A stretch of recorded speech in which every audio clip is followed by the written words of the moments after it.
Este programa llega gracias a Lozaro.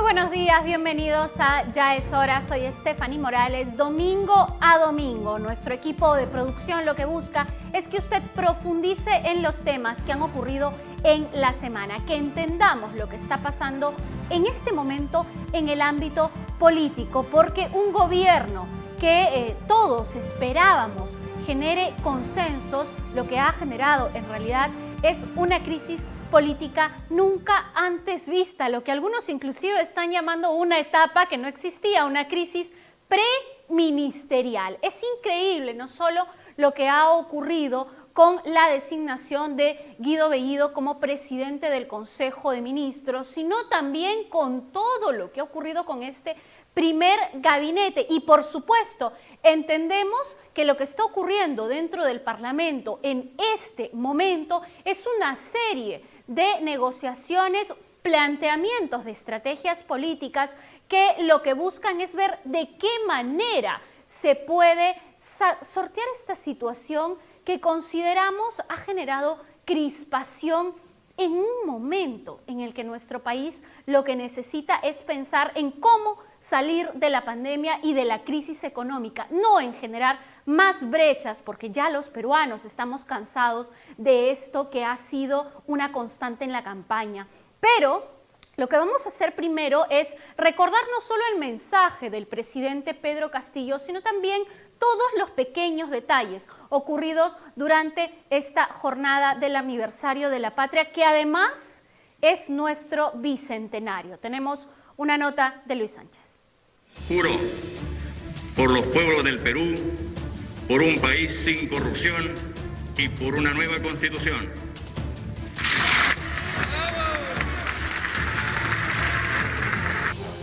De esta manera y jurando por su tan ansiada nueva constitución, Pedro Castillo asumió la presidencia de la República.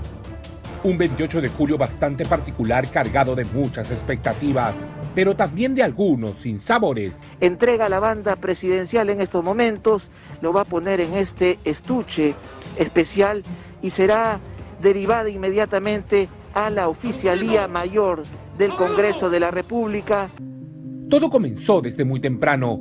El aún presidente Francisco Sagasti salía de Palacio de Gobierno para dirigirse a su último acto oficial como mandatario de la nación. Al señor Francisco Sagasti Godfather, presidente constitucional de la República, jefe supremo de las Fuerzas Armadas y Policía Nacional del Perú.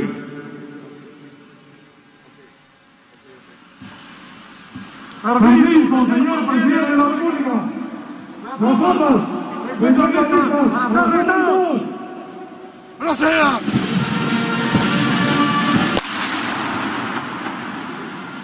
El exmandatario se dirigió a la Catedral de Lima para participar de la misa solemne y el Te Deum, presidida por el arzobispo de Lima, Carlos Castillo. En su homilía, el primado del Perú hizo un llamado a los partidos políticos para que dejen de lado las divisiones y trabajen por el bien común. Ninguna entidad política puede sustituir la voluntad ciudadana, sino que está obligada a servirla con fidelidad y llegar a acuerdos teniendo en cuenta como principio orientador el bien común. Horas más tarde, Sagasti se dirigía al Congreso de la República para hacer el traspaso de mando, pero grande fue su sorpresa cuando no lo dejaron entrar al hemiciclo y tuvo que dar su banda presidencial nada menos que a un edecán. Un acto que muchos han tomado como un desaire por parte de la presidenta del Congreso, María del Carmen Alba. Una palabra, presidenta, una palabra para él. Okay. Estamos viendo en estos momentos, compañeros, ver al presidente electo Pedro Castillo junto a su esposa Lilian Paredes en camino hacia el Congreso de la República. Esto pues con la finalidad de juramentar y ser el próximo presidente de la República. Caminando, Pedro Castillo se dirigía al Palacio Legislativo. Ya en el Congreso tomó juramento, haciendo énfasis en su nueva constitución. José Pedro Castillo Terrones, juro por Dios, por mi familia, por mis hermanas y hermanos peruanos, campesinos, pueblos originarios, ronderos, pescadores, docentes, profesionales, niños, jóvenes y mujeres, que ejerceré el cargo de Presidente de la República en el periodo constitucional 2021-2026. Juro por los pueblos del Perú, por un país sin corrupción y por una nueva Constitución.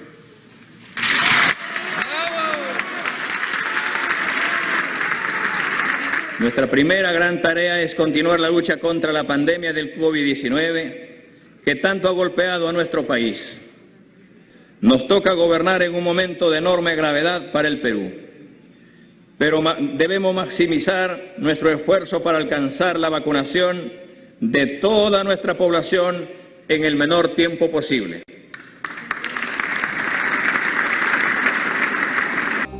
Así iniciaba su discurso el nuevo presidente anunciando un sistema de salud universal y, entre otros anuncios, señaló un pago de 700 soles a familias empobrecidas por la pandemia, pondrá mano dura a la minería, declaró en emergencia el sector educación, manifestó que no gobernará en Palacio de Gobierno para que sea usado como un museo que muestre nuestra historia y, por supuesto, hizo énfasis en la realización de una asamblea constituyente para una nueva constitución. Ejecutaremos y respetaremos con energía lo que el pueblo decida.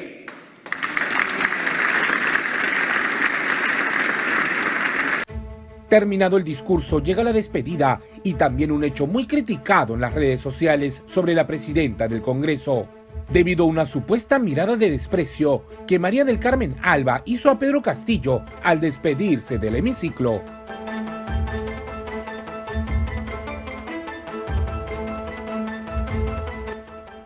Horas más tarde, en el Centro de Convenciones de Lima, Castillo recibió el saludo de las delegaciones diplomáticas, así como de diversas altas autoridades nacionales, como el nuncio apostólico, el alcalde de Lima, Jorge Muñoz, representantes de las fuerzas policiales y militares.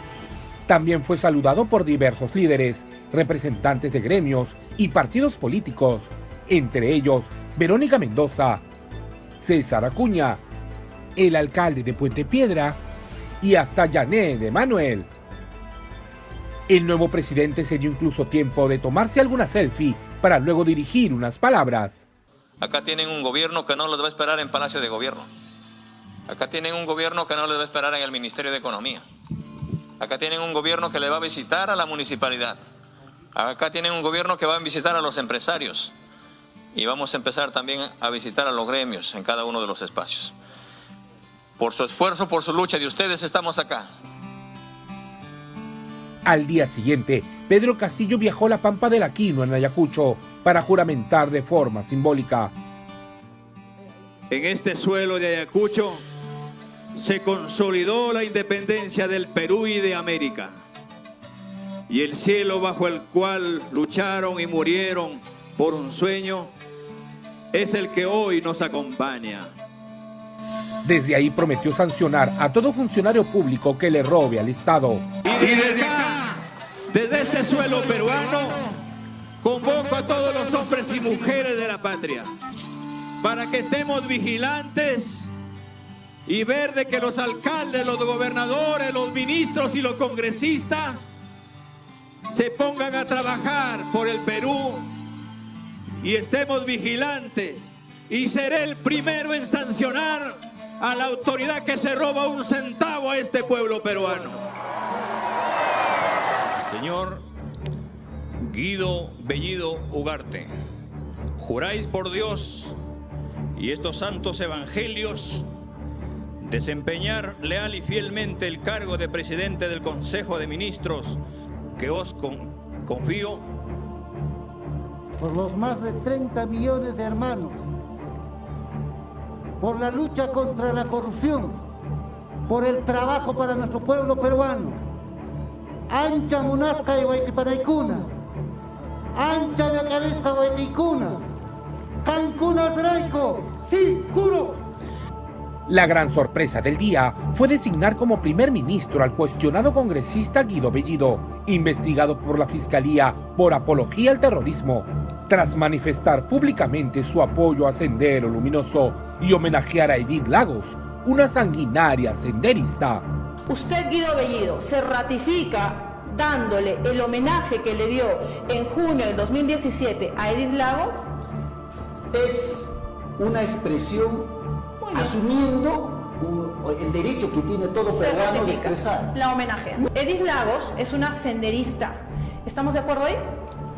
A ver, en primer lugar, creo que Edith Lagos es una peruana, ¿no es cierto? Es una senderista. No, a ver, espera un poquito.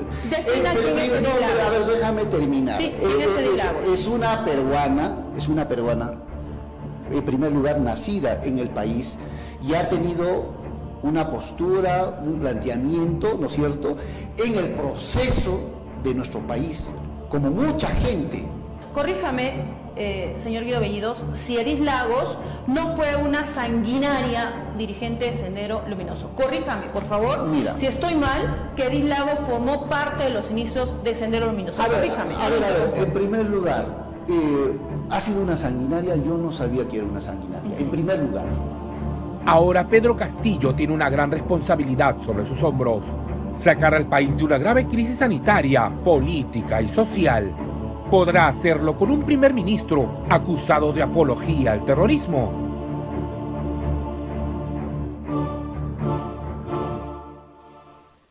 Estas últimas declaraciones que se dieron en medio de la campaña de Guido Bellido son las que hicieron que el Ministerio Público arrancara esta investigación en contra de quien hoy es el presidente del Consejo de Ministros, de quien hoy va a tener acceso a información sumamente importante y clasificada respecto a las políticas de seguridad nacional y a las políticas contra el terrorismo. Y no podemos ser tibios frente a los miembros de Sendero Luminoso, no podemos ser tibios frente al terrorismo, mucho menos nuestras autoridades, en una situación en la que lo que importa es que los peruanos podamos salir de esta crisis política, de esta crisis económica y por supuesto también de la pandemia. Y aquí hay algo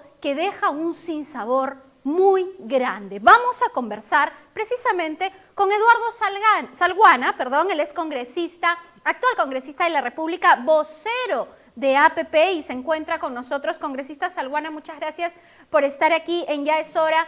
La gran pregunta es, primero, ¿cómo han recibido ustedes esta designación dentro de APP, considerando que César Acuña, lo hemos visto en las imágenes, saludando al presidente Castillo el día 28 en la noche, y considerando que, según el artículo 130 de la Constitución, el gabinete Bellido tiene 30 días para pedir el voto de confianza en su presentación al Parlamento? Buenos días.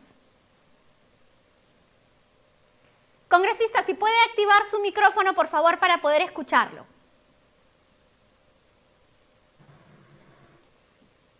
¿Me escucha ahí? Perfecto. Adelante, congresista. Bueno, primero, muchísimas gracias. Un gusto estar en su programa. Al respecto de la designación del colega Bellido y la conformación del gabinete, o bueno, del incompleto gabinete que juramentó la noche de ayer, primero expresar nuestra enorme preocupación. Creo que el país está observando algo inédito, ¿no? Algo que nunca se ha producido en los cambios de mando en los quinquenios anteriores. Y lo que evidencia la enorme improvisación del equipo de trabajo de Perú Libre y del entorno del presidente Castillo. ¿Improvisación cree usted o es estrategia política? Porque aquí ya se está tratando de pensar en un futuro en el cual se señala que inclusive lo que se estaría buscando es que el Congreso le niegue la confianza a este primer gabinete. Bueno, por los nombres y por la propia designación del colega Bellido, uno podría interpretar o tener la interpretación que usted señala, ¿no? Los cuestionamientos al colega Bellido son diversos y no solo están referidos al tema de opiniones vinculados al terrorismo senderista, ¿no? Sino además a temas de corrupción por los audios en los cuales estaría él involucrado en el caso de los dinámicos del centro. Por consiguiente, la más alta autoridad del país, después del presidente, estaría involucrado en los dos temas que son claves para el desarrollo nacional, como es una posición firme y tajante en contra del terrorismo y segundo, una lucha frontal contra la corrupción. Y evidentemente en ambos temas el amigo Bellido pues no tiene credenciales tan claras al respecto, ¿no? Lógicamente en APP estamos evaluando y en la tarde tenemos una reunión del comité político donde vamos a revisar con detenimiento, ¿no?, todos los hechos de las últimas horas y tomaremos una decisión posteriormente con la bancada cuando se presente el señor Bellido a pedir la confianza en el Congreso de la República. Desde su punto de vista personal, en su experiencia ya en 2 ocasiones anteriores como congresista, ¿considera usted que sería apropiado una estrategia en la cual no se le dé el voto de confianza al gabinete Bellido? Se lo pregunto porque aquí los especialistas están, congresista, bastante divididos respecto a si se permite que el señor Bellido, digamos, continúe y demuestre su trabajo y de alguna forma se guarda esa bala de plata que es negar el voto de confianza. Sí, mire, es un tema bastante delicado y bastante controvertido, ¿no? Como usted bien lo señala. En el caso de ser una estrategia que tendría como objetivo la disolución del Congreso, lógicamente tendríamos que actuar con mucha prudencia, ¿no? Porque no se trata de reaccionar de manera instintiva frente a una decisión desacertada, sino evaluar, ¿no?, el por qué se toma esta decisión y hacia dónde quieren conducir al país con esta suerte, pues, de una confrontación directa con el Congreso, ¿no? Entonces, creo que personalmente, como usted me pregunta, yo sería de la opinión que habría que otorgarle la confianza, ¿no? Y lógicamente estar vigilante a los pasos y decisiones que tome el gabinete Bellido, al igual que las decisiones que tomen los ministros de Estado. Más aún que en el mensaje presidencial el señor Castillo ha hecho mención a una serie de iniciativas, metas, ¿no?, objetivos, proyectos faraónicos, como el Tren Inca, el Tren Grau, el tema de los 1.000 millones para la deuda social, los 3.000 millones para los gobiernos regionales, y vamos a ver si con ese gabinete que al parecer está integrado por personalidades que no tienen mayor experiencia pública, van a ser posibles de atender las demandas ciudadanas, que además una cosa es estar en la campaña y otra cosa es estar ya en el gobierno, y la población le va a empezar a pedir también al presidente Castillo resultados concretos frente a una situación de pandemia y de crisis económica. ¿Ha podido conversar usted con el señor César Acuña respecto a esta designación de Guido Bellido y de los otros cuadros que, como usted muy bien señala, no solo no tienen experiencia en sus sectores? Veamos el caso de defensa, por ejemplo, el señor Ayala no tiene ninguna relación con el sector, sino también varios de ellos con una serie de cuestionamientos por sus cercanías con grupos terroristas. ¿Qué opina el señor César Acuña? Congresista, creo que vamos a retomar allí la señal con el congresista. Ahora sí lo escuchamos. Precisamente el día de hoy vamos a tener una reunión de la Comisión Política donde él participa y ahí podré saber sus puntos de vista, pero estoy seguro que comparte las preocupaciones que estamos expresando nosotros públicamente. ¿Cómo cree usted que queda la figura de Pedro Castillo como líder, como presidente de la República, cuando claramente aquí hay una asesoría de parte del señor Vladimir Cerrón que parece haber ganado dentro de las pugnas internas de la propia izquierda que rodeó a Pedro Castillo durante lo que algunos llaman la tercera vuelta? Bueno, miren, lo que yo considero es que con estas decisiones y con este gabinete ya no hay la menor duda de que el señor Castillo y el señor Cerrón están en el mismo esquema.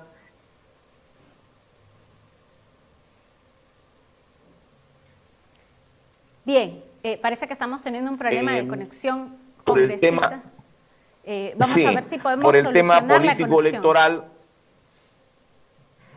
Sí, ¿me escucha, señorita? Ahora sí lo escuchamos. Señalaba usted que parece que el señor Cerrón y Pedro Castillo, el mensaje es que están en la misma línea, ¿verdad?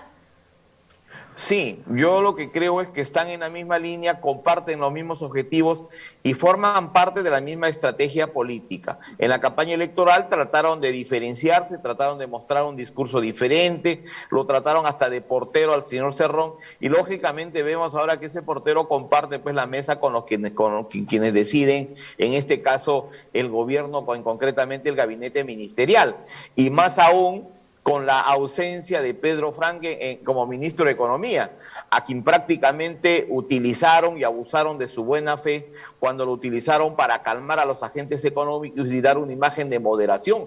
Y eso se acabó porque evidentemente la línea que siempre existió ha prevalecido. O sea, aquí no hay Cerrón por un lado y Castillo por el otro.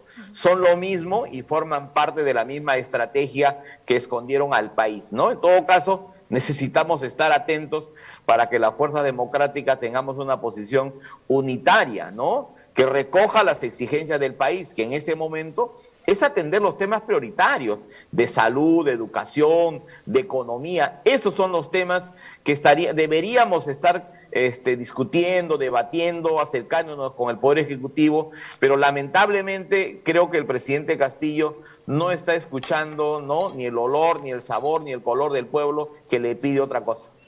Bien, congresista Salguana, muchísimas gracias por estar con nosotros esta mañana. Vamos a estar pendientes, por supuesto, de lo que ocurra al interior del Parlamento. Y lo que señalaba el congresista al final es sumamente importante. Durante toda la campaña, el presidente Castillo ha señalado que él va a gobernar para el pueblo. Pues el pueblo es ahora todos los peruanos. Inclusive Guido Bellido señaló cuando juramentaba en Ayacucho que lo hace por los más de 30 millones de hermanos. Pues dentro de esos 30 millones de hermanos probablemente existan brechas ideológicas muy fuertes, pero también existe un consenso y es que los peruanos queremos tranquilidad, los peruanos queremos vivir en un ambiente en el cual podamos prosperar luego de esta crisis económica, luego de la pandemia que seguimos viviendo, estamos sobre esa ola. Entonces es sumamente importante que se tome en cuenta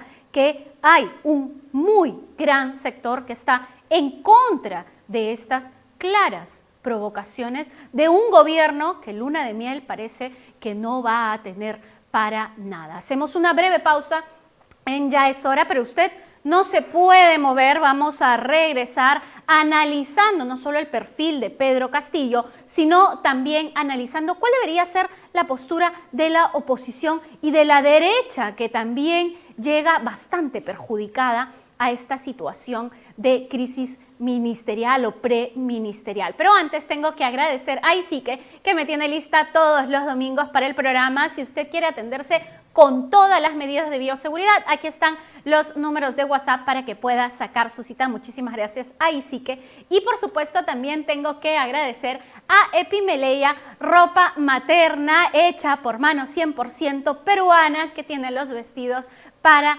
el programa. Muchísimas gracias a Epimeleia. También los encuentran en sus redes sociales. Pausa y regresamos en Ya es Hora.